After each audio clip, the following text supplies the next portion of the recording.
Hello friends, welcome back to my channel. So let's continue the subject computer networks. We have already completed two videos. In the first video, we have covered the topics that are marked in green, and in the second video, we have covered the topics that are marked in red. Let's continue.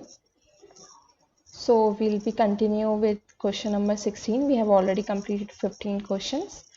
The question number 16 is, what is routing? Differentiate between distance vector routing and link state routing.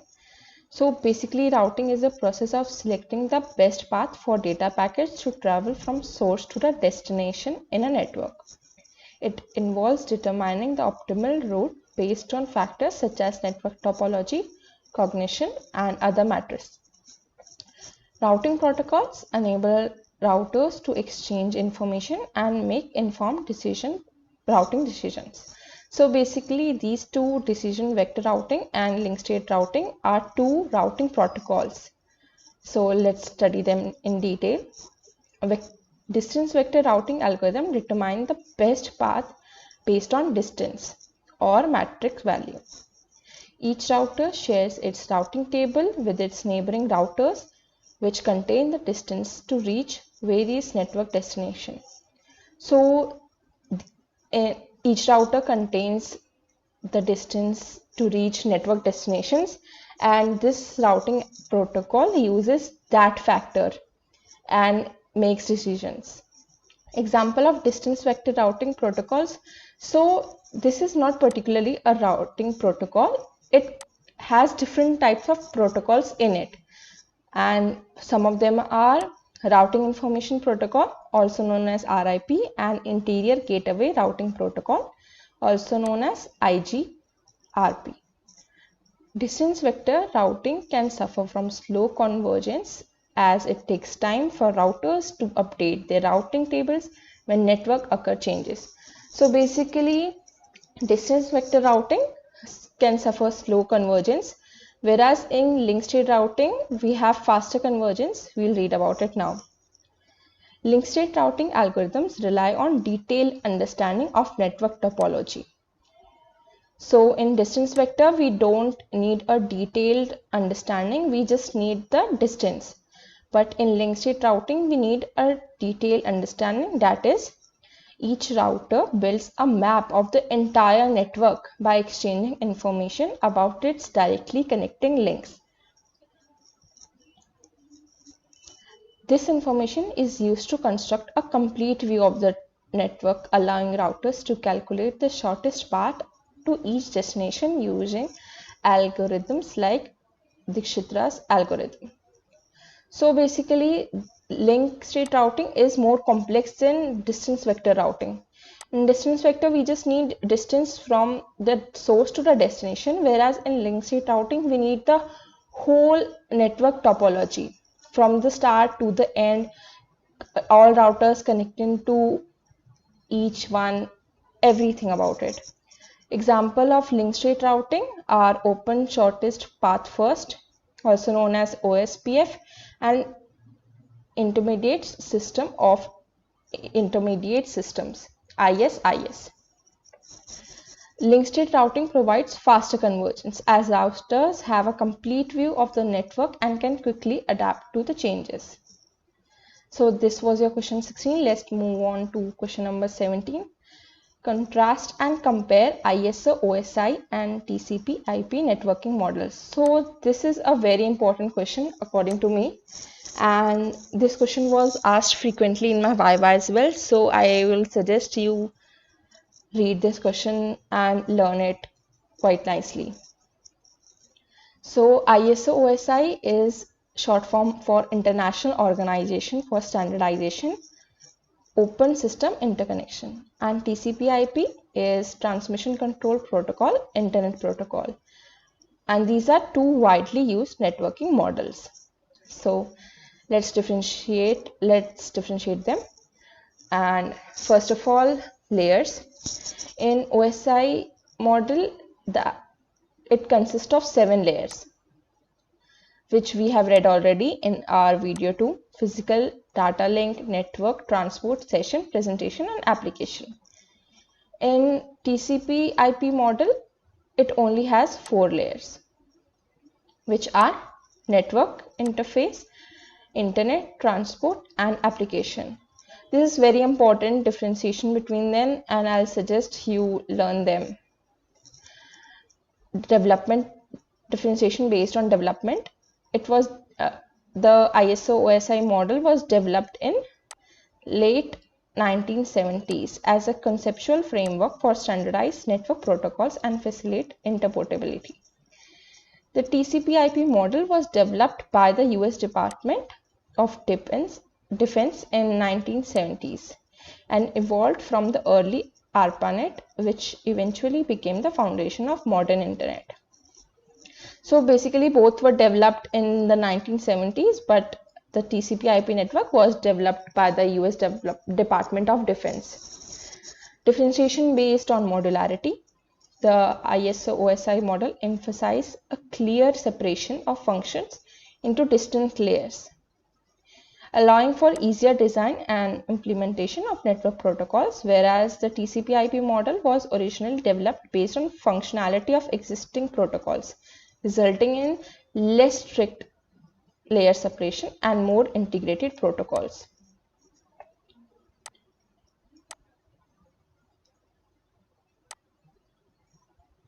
So the OSI model has separate layers that are very distinct, whereas TCP/IP model mostly works on protocols and not very strict on that layer separation. So differentiation based on layers and protocols. The OSI models provides a broader and more comprehensive framework that covers a wide range of protocols and technology. However, only a few protocols have been fully defined and implemented for each layer, whereas an TCP/IP model is closely tied to the protocols. We just read it in modularity. This is just another way of saying it. So TCP/IP model is very strict on its protocol, whereas the ISO-OSI model is very strict on its layer division. Adoption and usage. So ISO-OSI model has limited adoption in real-world network implementation. However, it serves an important conceptual reference for understanding network principles and protocols, whereas the TCP/IP model is the foundation of modern internet and is widely used in networking implementations. It forms the basis of protocols and techniques that powers the internet. Let's move on to the question number 18. Difference between ATM and frame relay. So the ATM topic was covered in our video too. Let's again read about it. And so the ATM stands for asynchronous transfer mode, and frame relay both are data link layer protocols. So we know that each layer has different protocols in the OSI ISO model, and these are two protocols from the data link layer. Here are some key differences between them based on network structure, virtual circuit versus permanent virtual circuit, cell size and overhead, quality of service, QoS, and connection speed.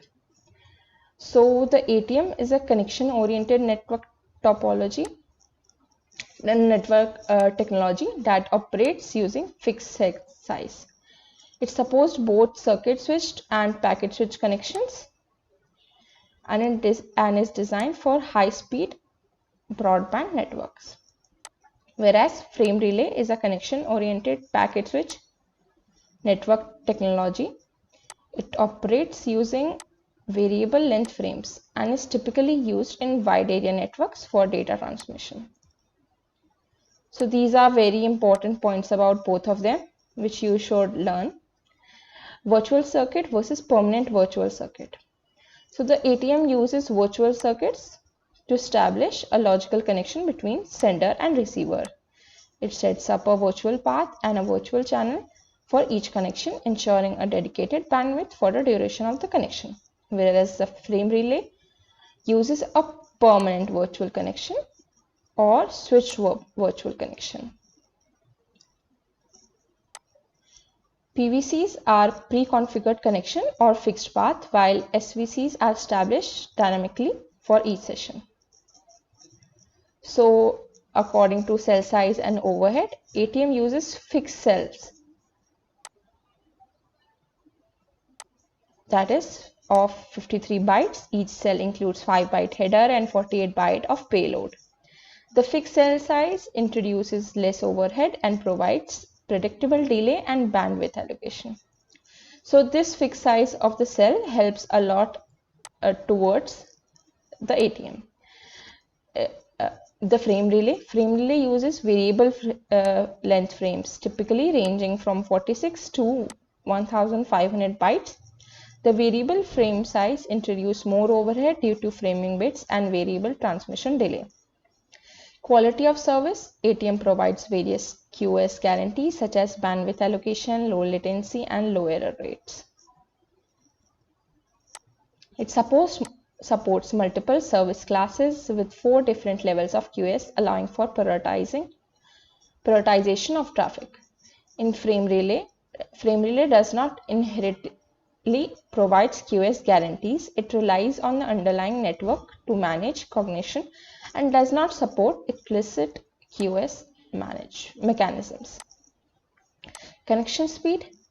ATM supports high transmission speed, typically ranging from Mbps to Gbps. It is suitable for multimedia application and real-time service that require high bandwidth. Frame relay operates on lower speed compared to ATM, ranging from kbps to Mbps. So this is an important point which you should learn. It is suitable for non-real time data applications. Let's move on to our 19th question, error correction and detection mechanism in data link layer. So these both questions are on the topic of data link layer. So as you can see, we have a lot of questions related to data link layer, and this is a layer that is very important and you should know everything about it. The data link layer uses several mechanisms to ensure data correction and detection. Here are some commonly used mechanisms. For data detection, we use cyclic redundancy check, CRC in short. CRC is widely used for error detection technique. It appends a checksum to the data frame, which is computed using a polynomial division algorithm. The receiver performs the same computation and checks if the checksum matches. If not, error is detected. So another error detection technique is frame check sequence, FCS. FCS is similar to CRC and is commonly used in Ethernet. It uses a polynomial division algorithm to generate checksum that the receiver uses for error detection. So error correction method is automatic repeat request. Short form for ARQ. ARQ is an error correction technique that requires retransmission of damaged or lost frames. It uses acknowledgement and timeout mechanisms to ensure reliable data transmission. ARQ protocols include stop to wait ARQ, go back and ARQ, and selective repeat ARQ. So basically in this ARQ method, there's a data, wherever there is data lost or damaged data, an acknowledgement is sent कि हमारा data जो हमें मिला है वो खो गया है या फिर वो हमें सही तरीके से मिला नहीं है. तो इस करेक्शन टेक्निक को ARQ कहते हैं. जब हम इस एक्नॉलेजमेंट को सेंड करते हैं, इसमें 3 टाइप के ARQ इंक्लूड होते हैं: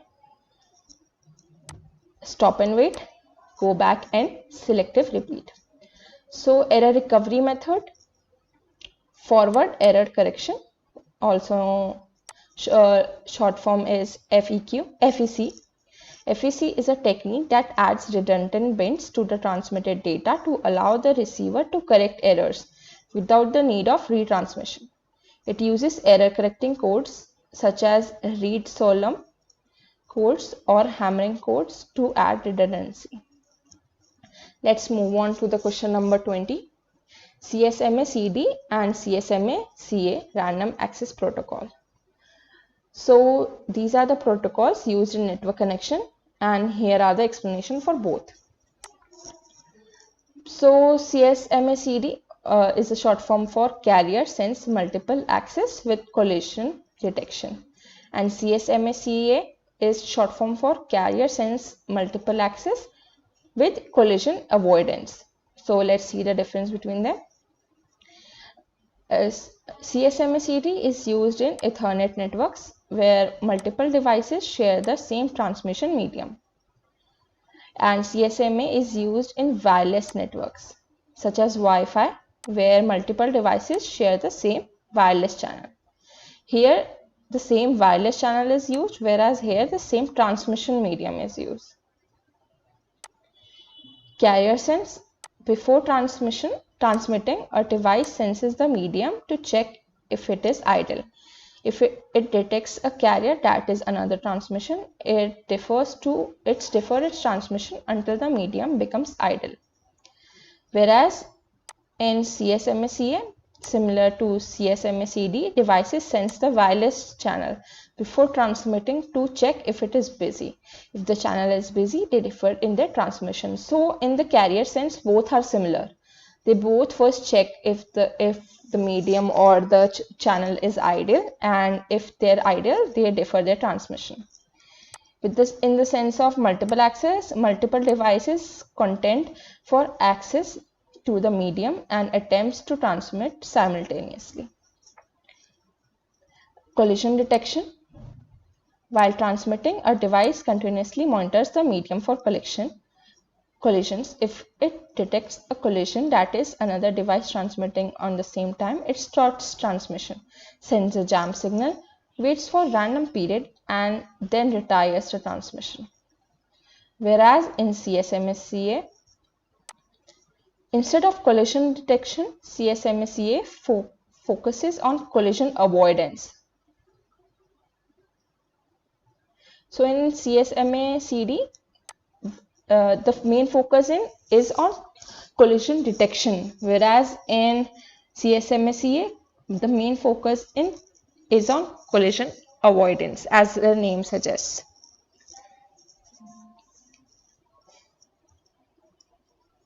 Virtual carrier sensing.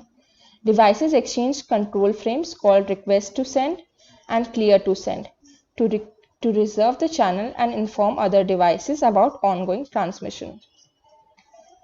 Network allocation vector, short form for NAV. Each device maintains a NAV timer based on the received RTS and CTS frames. It refrains from transmission until the NAV timer expires, ensuring collision avoidance. Random backoff. In case of collision, devices wait for a random period before attempting transmission, reducing the probability of further collisions. In summary, CSMA-CD is used in wireless Ethernet networks, detects collision and perform collision resolution, while CSMA-CD is used in wireless networks, focuses on collision avoidance through reservation-based mechanisms.